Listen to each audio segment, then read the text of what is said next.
Hey guys, we are looking at Morning Math 20A. I am going to turn my paper sideways because I don't have as much room today. So I'm going to turn it sideways and show my work. So it says 32 and 1/10 times 14 and 5/10. So I'm going to do 32 decimal 1 and 14 decimal 5. Now, what I need to do first is figure out how many numbers are behind the decimal, which there's 2. So I need to keep that in mind. So now I'm just going to multiply like normal. 5 times 1 is 5. 5 times 2 is 10. So I'm going to write my 0, carry my 1. 5 times 3 is 15, plus 1 more is 16. And then I'm going to do my housekeeping, which is marking out my 5, putting a 0, and erasing anything I carry. Okay, now I have 4 times 1, and then 4 times 2, and then 4 times 3. So 4 times 1 is 4. 4 times 2 is 8, and 4 times 3 is 12. So again, I need to mark out my 4, and this time I need to put 2 zeros, and I didn't carry anything, so I don't have anything to erase. And then I do 1 times 1, and then 1 times 2, and then 1 times 3. So 1 times 1 is 1, 1 times 2 is 2, and 1 times 3 is 3.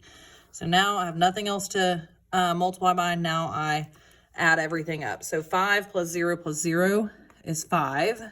0 plus 4 plus 0 is 4. 8 plus 1 is 9. Plus 6 more is 15. So I'm going to write my 5, carry my 1. 1 plus 1 is 2. Plus 2 more is 4. Plus 2 more is 6. And 1 plus 3 is 4. And I had 2 numbers behind the decimal in the question, so I need 2 numbers behind the decimal in the answer. So our answer is 465 and 45 hundredths. Okay, number 2, 0 and 15 hundredths plus 6 tenths. So 0 decimal 6 goes on the outside, and 0 decimal 15 goes on the inside. And remember, I said I cannot divide by a decimal. I have to have a whole number. So what I do is I take that decimal and I move it 1 time to the right to make that a whole number. And whatever I do on the outside, I also have to do on the inside. So now I'm going to take that decimal and move it 1 time to the right on the inside. And I'm going to bring it straight up so that I remember where I moved it to.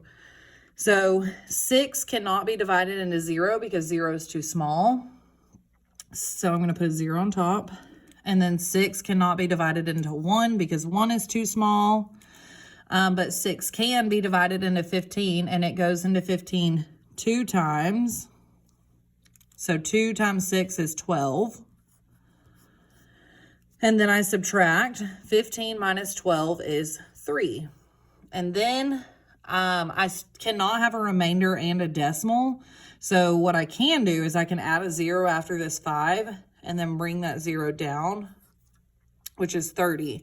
So I have, how many times can 6 go into 30? It can go in 5 times, and 5 times 6 is 30. So our answer for number 2 is going to be decimal 25. And if we wanted to check that, it would be, we would write decimal 25 times decimal 6. Oopsies. And you don't have to line them up when you're multiplying. 6 times 5 is 30, so I'd write my 0, carry my 3. 6 times 2 is 12, plus 3 more is 15, so I'm going to write my 5, carry my 1. 6 times 0 is 0, plus 1 more is 5. And then I had 3 numbers behind the decimal in the question, so I need 3 numbers behind the decimal in the answer, which gets me 0 and 15 hundredths. Therefore, our answer is correct. So our answer of 25 hundredths is correct. So now I'm going to take my paper and I'm going to turn it back. And we are at number 3, 5 and 1/5 plus 3 and 9/10. Instead of changing both of those numbers to have a common denominator, we can just change one of them because they both have the number 10 in common. So I'm just going to change 1/5 to something over 10. And what did I do to get from 5 to 10? I multiplied by 2. So whatever I do on bottom, I also do on top. So 1 times 2 is 2. So now my new equation is 4 2/10 plus 3 9/10. And that gave me 7 11/10. But I can't have 11/10 because that's an improper fraction. But what I can do is take out a whole, which is 10/10. So I'm going to take out 10/10, and I'm going to give it to my whole number of 7. So now I have a whole number of 8. And then if I took it away, then I'm only left with 1/10. So my answer for number 3 is 8 1/10. Now, if we look at number 4, if we were to write these on top of each other, 8.76 and 8.77. If we look in the ones place first, they're both 8, and that doesn't help us. So I'm going to put a line through it because they're both the same. Let's look in the 10th place. They both have a 7, so that's the same. It, again, doesn't help us. I'm going to put a line through it. But then we look in our 100th place, and one of them has a 6, one of them has a 7. Well, I know that 7 is greater than 6, so my bigger number is 8 77/100. So we're going to draw that alligator mouth to go towards 8 77/100. So now, again, let's stack these two numbers on top of each other, 3 500 and 3 5,000. Now I want them both to end in the same decimal place. So I'm going to add a 0 after that 5 so that they can both end in the same place value. So now let's look at our ones. Our ones column, they both have a 3, so that doesn't help me. In our 10ths column, they both have a 0, and that doesn't help me. But our next column, our 100ths, we have a 5 and a 0. Well, I know that 5 is greater than 0, so therefore 3 500 is greater than 3 5,000. And then our last one, we have 54 5/10. And then I'm going to stack the other one on top or bottom, 54 50/100. And I want them to both end in the same place value. So I'm going to add a 0 after that 5. So now if we look in the 10s column, they both have 5, so that doesn't help. If we look in the 1s, they both have a 4, so that doesn't help. If we look in the 10ths, they both have a 5, so that doesn't help. And then if we look in the 100ths, they both have a 0, so that doesn't help. So these two numbers are equal to. They are both the same number. If you went out to the correct place value, then you would see that they both are the same place value. So let's come up here to number 5. It says fill in the missing terms in the chart below. The minutes, it counts by tens, 10, 20, 30, 40, 50. And the miles, it goes by ones. So 1, 2, and then we have 3, and then 4, and then 5. And now that we have this information, we're going to take the information from our chart and put it in our graph. So the way we're going to do this is you have the minutes and the miles. Well, those minutes are going to be your x-axis, and your miles are going to be your y-axis. So I labeled it up here. Now I'm going to come down here and label it. We just said our minutes is our x. Oh, sorry. And our miles is our y. Okay. So now here's where we put these numbers in.